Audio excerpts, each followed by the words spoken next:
Okay, so this is a little bit different from our normal YouTube video, but seeing that we're in China with a lot of our manufacturers, I wanted to give you a more inside look on how we do things when it comes to apparel manufacturing or just apparel or just manufacturing in general, to be honest. So we've been through Canton Fair, we've been with a few of our manufacturers like denim and things like that, but Stanley does a lot of my knitwear, performance wear, athleisure products, and he is probably one of my longest standing manufacturers in terms of who I work with on a daily basis and quantity wise. So I wanted to have him, I want to kind of interview him, right? Kind of give you guys an inside look on how manufacturers think and the difference between an actual manufacturer and a trading company. So there's so many key components. Like when we went to Canton Fair, there's two components, right?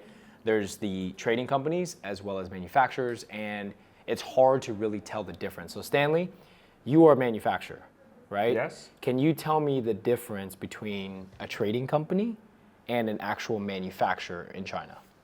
Normally, the trading company do a lot of things. They are not so professional. They do like clothes, bags, hats, socks, a lot of things. And the manufacturer, normally they only do their own product stuffs. And also for the trading company, normally they don't have their like designing team or the development room, something like that. Right. Yeah, but manufacturer will have the develop teams to develop the samples which are given by the clients. Right. And also they own their designing teams. Right, so when we went to Canton Fair and we kind of saw like the different sizes of booths, you guys could tell right away. If you couldn't tell, then we could tell. When you're walking around, you're seeing these massive booths of apparel. There are trading companies that you can tell there's 15 different types of clothing. There's outerwear, there's leggings, there's sports bras, there's baby clothing, there's hazard wear. There's so many different types in that one booth, and that's kind of how we could tell immediately. And what Stanley was talking about was like manufacturers, they stick to a very specific niche, and they're very focused, because just like a legging, sports bra, there's a million ways to do it. So Stanley, when it comes to a trading company, do they normally tell people hire MOQ?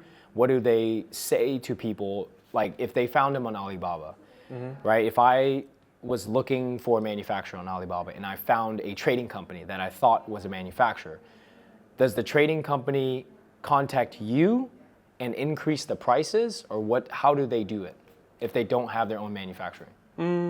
Normally for the MOQ, actually it's same, because what we quote them and they keep the same.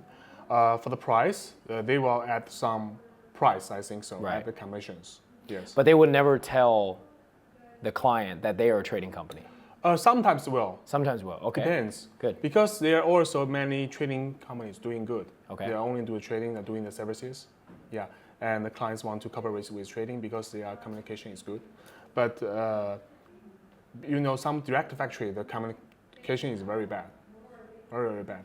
So if you contact with the factory guys, you lose the time and money as well. Right. It depends. Right. Yeah. Right. Okay. So like now we move on to like the ordering process, right?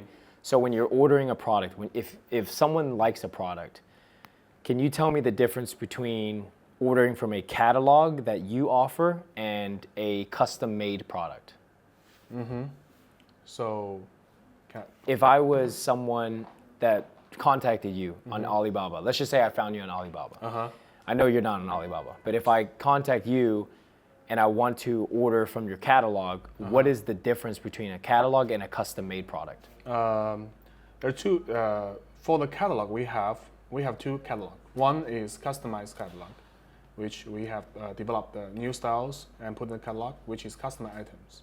Okay. And another catalog is in-stock catalogs, so which we have some made the styles in stock, so you can pick up from it without any MOQ, small MOQ. Wow, no MOQ. Okay, and for the if you pick up from our catalog, we will already have the patterns, so we can Nice. make directly Right. if you don't ask any changes. Right.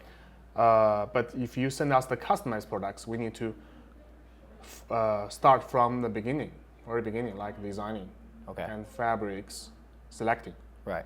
and then sample making and confirming, then the bulk productions. Okay, so there's so many different components to building a product, right? You can order from their in-stock catalog, their customized catalog, or you can build completely from scratch. So if I'm building completely from scratch, like us, right? I come to you, we have our own designs, we have our own vectored files, our own technical designs. Tell me how complicated it is to create a garment from scratch. Does it take a long time? Like, how does that process look like? Yeah, it's take a long time. Yeah, take a long time. When we take the tech pack when you made, we will first analyze if the designs is workable or not. But some designer is very professional, Right. so the design is normally is no problem. It's good, okay. And then we will confirm the fabrics. We need to sourcing the fabrics based on the requirement and based on the TP, because the different style the fabric's different. Normally it takes around at least 1 week. Okay. And after we sourcing the fabrics, we will send you to confirm, designer to confirm. Normally it takes around 3 to 5 days by express, and costs. Right. And after that, confirm the fabrics, and we can working on the sample development, and we need to define the size, Right. define the sizing. So because you are very professional, you will provide us a size to us, so we Right. can work directly. But some designing team do not provide the sizing, ask us to define the size. Okay. It will takes longer time because Right. I'm pattern maker very busy. So Right. we need to draw the patterns and define the sizing. So it will take at least 3 to 5 days longer. Okay. And then after we define the size and we can work on the samples, we will make the pattern first. And after the patterns and fabric arrived, and we will cut the fabric based on the patterns and sewing to the samples. So Okay. this is a full development process. Yeah, so you guys, like, when you're building something from scratch, we always talk about on social media, like, it's such a overlooked process because clothing can be as simple as you would like and as complex as you would like. And just like for us today, we went to the Zhongda marketplace and there are millions, maybe tens of millions of different fabrics, from cottons to polyesters to nylons. So when someone asks you, Stanley, I want to make a legging, how do you answer that? Like, what do you say? Like, because for us, it's like, okay, when you say I want to make a legging, well, what kind of fabric, what kind of hand feel? So what goes through your mind?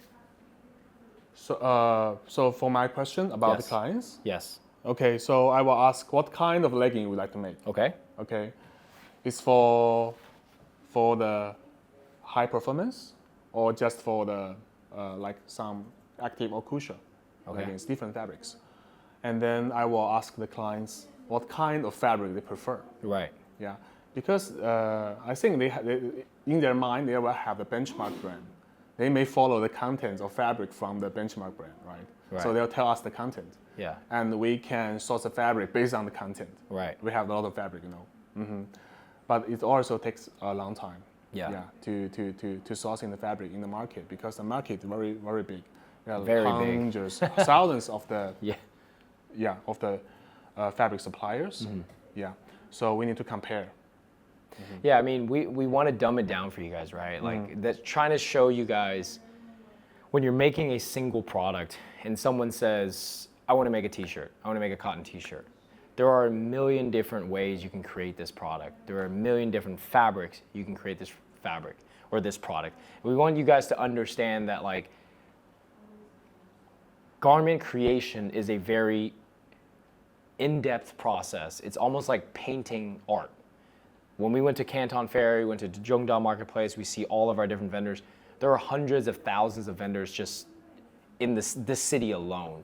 So I want you guys to understand, like, when you're working with people like us and with Stanley, it's important that, like, you know what you're looking for in a brand. And that's why when you're working with us for, like, product development, we ask you so many different questions like, hey, what is your brand? Send me some inspirations. Send me the type of product you want to make and what you're trying to chase when you're trying to make this product. Stanley can give you 100 different fabrics of leggings in 30 minutes. He can literally find 100 different fabrics that he feels would be necessary, but it's important that you kind of narrow it down. And then when you're talking about the order process, or actually backtrack, on average, when you're creating a legging from scratch, custom-made designs that we build the designs, we send you the vectored files, how many fittings do you say on average it takes to build one legging? How many Fittings, like how many rounds of samples? Well, it depends actually. I will say average to three. Three rounds. Okay. 3 rounds. Yeah. 3 rounds. Now, when you say 3 rounds, is that for a high performance legging or an athleisure legging? I think is not depends on what kind of leggings. Okay. Yeah, it depends on the customer, the client's things. You know. Now, so if it's 3 leggings or 3 rounds, are they sending you a reference sample to copy, or are they just not sending you anything and just sending you a design? Not sending anything. If just Good. designs, Okay. maybe will take more times. Okay. Yeah, if you have the reference samples just to replicate, Yes. it will be faster. Right. So even if I send Stanley a reference legging, because every fabric fits so differently, Yeah. Yes. it even takes 3 rounds on average. So if I were to send him a legging and he can't match the fabric, if it's an 80-20 poly spandex versus a 70-30 nylon spandex, it'll fit completely different. Yeah. The fitting is different. Very Right. different. And like you guys got to understand, like in the world of product development, apparel development, in order to trim these timelines, right, you can send reference samples, but I want you guys to understand that as we're doing this process for product development, every single fabric you choose will fit completely different. Yeah. So it's important to understand. Now, for a brand that is built completely from scratch, how long do you think it takes to launch a brand from start to finish? From the beginning to the first launch? First launch. Fully custom design. I think at least over 3 months. Some is 6 months. Some is 6 months. Yeah. So 3 months to 6 months, and is that sending you reference samples or no reference samples? And how many products is that? It will have to send us the samples to replicate. Right. Okay. And the styles, I think is okay. If you send 10, 12, is no problem. Cool. Yeah. It depends on the development. Yeah. Yeah. So if you can give us the samples to replicate, it'll be faster. But if it depends, because some samples fabrics is very unique. It's a customized fabrics. Right. It's very hard to find in the market. You know, Right. it's customized. So if that, it will take longer. Right. And sometimes we cannot use the same fabrics. We can only find the alternative fabrics. Right. Okay, cool. So sometimes it takes 3 months, sometimes it takes 6 months, and sometimes it takes even longer. And I want you guys to understand, like, if you're building a brand from scratch, we get this question all the time when it comes to product development. How long does it take to launch my brand? Everything is so different, and there's never, like, someone like Stanley, who's been doing this for a long time, and someone like me and our design team can never give you a definitive answer in terms of launching the brand initially. So, okay, cool. And then when it comes to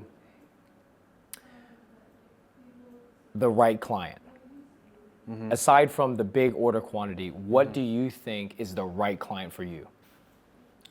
Except the big order. Yeah, so like, what do you look for in a client, aside from the big orders?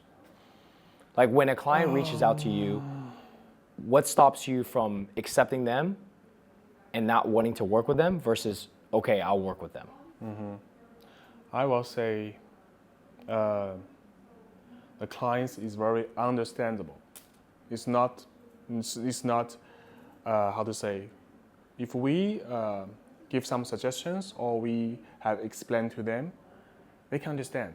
Yeah. Yeah, they are not only thinking their own things. I want this, but sometimes it's not achievable, you know. Okay. That's a good answer. And also, actually in MOQ, we have a flexible MOQ. Like, we can accept small order, but you know, the small order is more complex. So if the client is very not understandable, it not for us, not good clients. Because it's not feasible. Sometimes it's impossible To to work with, right? yeah. Okay. So that's a good answer because it's like everyone has to be understanding in the world of product development. You know, it's garment development, right? Like apparel is a very complex thing, and sometimes if someone wants something and they're set on that and it's not achievable, like you got to understand that it might not even be practical to do. So, especially for the fabric or the product that you're trying to make. Yeah. When it comes to manufacturing, what do you think is the margin of error or slippage? Do you tell your clients 100%, or sometimes there's some overages and underages? Sorry, the marriage. In terms of error, like mistakes for production, what do you tell your clients in terms of 100%? We will 100% be always perfect, or will there be times that you guys make mistakes? Of course, every factory will make mistake, and because we're human, you know, we will make mistake. And also the apparel is handmade, it's not machine. Right. Yeah. So if people work, it will have mistake. Yeah. So even if there is a tech pack, pattern, vectored files, you still don't promise 100%. Yes, we cannot.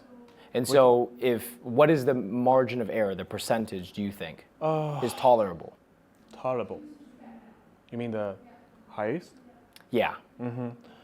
I think I will say 3 to 5%. 3 to 5%. Pretty normal. Yeah. 3 to 5% of the random, something like that. Right. Yeah, so even if you guys provide tech packs, vectored files, proper instructions, understand that in the world of product development, you will always have mistakes. I mean, it's kind of like no matter what product you're creating, if there's some form of interaction of humans along the way, someone will make a mistake. And then so when you see the mistake happen and the client comes to you and say, hey, like, there's a mistake here. What do you do when it comes to the clients? Yes. For us, actually, we will fully respond for our quality. Quality if it's happened by us. Okay. Okay. So we'll tell clients, okay, so please summary the quantities of the defects, and we will responsible for it. Cool. Okay. So what if a product is, let's just say you source this fabric or an accessory from another supplier, and they did not do the proper treatment, and you did the proper treatment for the body of the fabric, the body of the product, and the accessory that you got, that you bought from another supplier, was used to make your product, and you didn't make this product, right, this accessory, but it made a mistake in the end product. Who would be responsible for this product? And a client approved it. So let's just say a client approved something, and it was not done properly. Who claims the mistake? All right.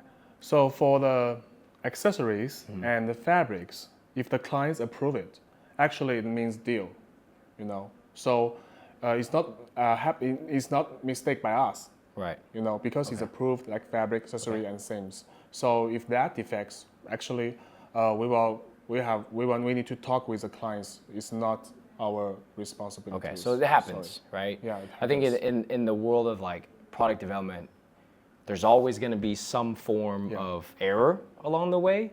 And as long as you're building a brand and you're spending your money, and you got to understand that things happen along the way, it's important to kind of give some grace, right? Like you build a long-term relationship, talk with the manufacturers when you're building your brand, especially like in the beginning stages, right? If you don't understand this process, someone like Stanley will definitely help educate you along the way. So all in all, man, I think if you're building a brand, build a long-term relationship with your manufacturers.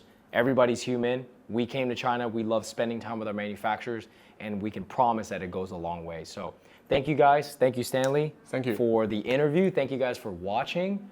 Hope you enjoyed this. Don't forget to like, comment, share, subscribe, and we'll see you in the next video.